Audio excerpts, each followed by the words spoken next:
صاحب کسی کے 1.5-2 کروڑ روپے لے کے بھاگ گئے. مجھے کہنے لگے میں کہاں سے دوں بھائی, میرے پاس تو پیسے ہی نہیں ہے, میں جس سے میں نے قرضہ لیا ہوا میں تو دے ہی نہیں سکتا, میری مدد کرے. میں نے کہا آپ بالکل دے سکتے ہیں. میں کہاں سے دوں؟ میں نے کہا اپنا گھر بیچو, دے دو اس کے 1.5 کروڑ. کہہ رہے گھر بیچ کے روڈ پہ آ جاؤ. میں نے کہا روڈ پہ نہیں آئیں گے آپ کرائے پہ لے لیں گھر. میں نے کہا پھر اگر کرائے پہ بھی پورا نہیں ہوتا, کرایہ بھی جیب سے نہیں نکل رہا, تو پھر ہم آپ کے ساتھ انشاءاللہ تعاون بولتے کیوں نہیں کریں گے, کیونکہ گھر بیسک ضرورت ہے انسان کی, روڈ پہ تو نہیں رہ سکتا نا. پیسے پہ سانپ بن کے بیٹھے ہوئے ہیں اور کہتے ہیں یہ جو قرض دینے والا مجھ سے پیسے مانگ رہا ہے, اور دیکھو میرا خیال بھی نہیں ہے, میں غریب آدمی ہوں. غریب کہاں سے ہے؟ 240 گھر کا 200 گز کا گھر لے کے بیٹھا ہوا ہے, 3 اسٹوریاں بنی ہوئی ہیں اس کے اوپر, بیچ بھائی اس کو. تو کہہ رہے نہیں یہ میں کہاں جاؤں گا, یہ آپ کا ہیڈک نہیں ہے, یہ اس کا ہیڈک نہیں ہے جس نے آپ کو پیسے دیے کہ آپ کہاں جائیں گے. اس کے 1.5 کروڑ حلال کر دیے جو آپ پر حرام تھے, اس کو نصیحتیں کی جا رہی ہیں. تو میں نے کہا بھائی ابھی دے دو تو آسانی سے نکل آئیں گے, ورنہ قیامت کے دن جو ہے نا یہ 1.5 کروڑ میں تمہاری جتنی نمازیں اور جتنے تبلیغ کے چلے اور 4 مہینے اور جتنے حج یہ سارے نکل جائیں گے. پھر وہ ابھی آسانی سے معاملہ چھوٹ جائے گا.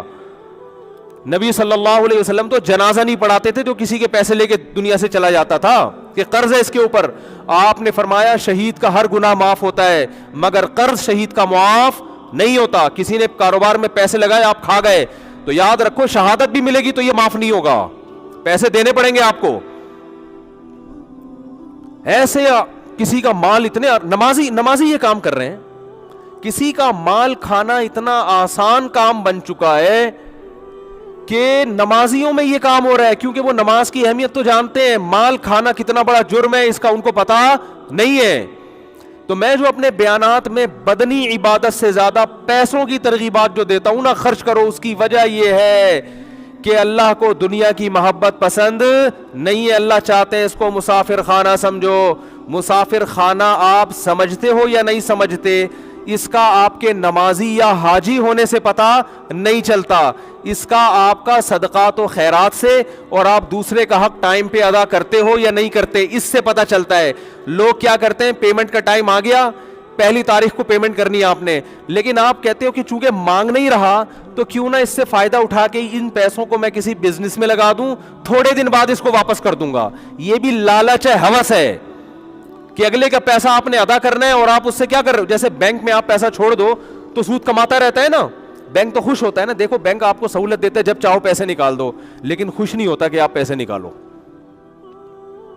بینک آپ کو سہولت دیتا ہے, آپ کے 1 کروڑ ہیں, 10 کروڑ ہیں, 20 کروڑ ہیں, جب آپ چیک لے کے پہنچ جاؤ گے بینک پابند ہے قانوناً کہ آپ کو بولو نا دے, لیکن خوشی اس پہ ہوتی ہے کہ دے مانگو آپ, خوشی اس پہ ہوتی ہے کہ آج کے بجائے کل لے لو, تو کیونکہ جتنے دن پڑا رہے گا اس سے پیسہ کمائے گا آپ کے پیسے سے.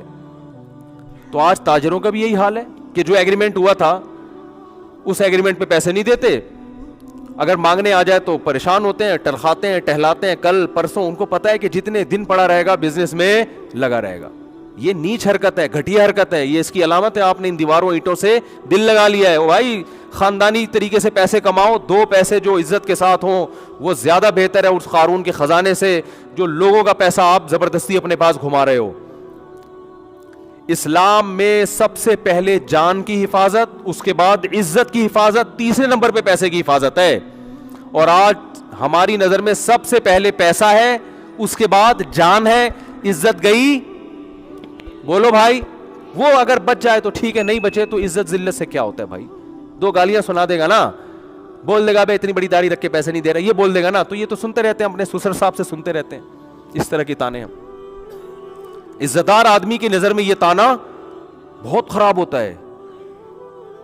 عزت دار آدمی جو ہے نا اس کو یہ تانا کہ کوئی آپ پر یہ الزام لگا دے کہ آپ نے اس کے پیسے کھائے ہوئے ہیں, اس کی نظر میں شرم سے ڈوب مرنے کا مقام ہوتا ہے یہ کہ بھائی میرے اوپر یہ الزام کیسے لگ گیا.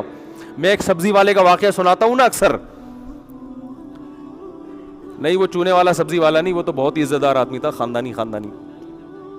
یہاں ایک سبزی والا ہوا کرتا تھا, پتہ نہیں 10-12 سال سے کہاں غائب ہے, غریب آدمی سبزی بیچتا تھا. یہ واقعہ میں نے کئی بار سنایا ہے لیکن ہے بڑا خاندانی واقعہ.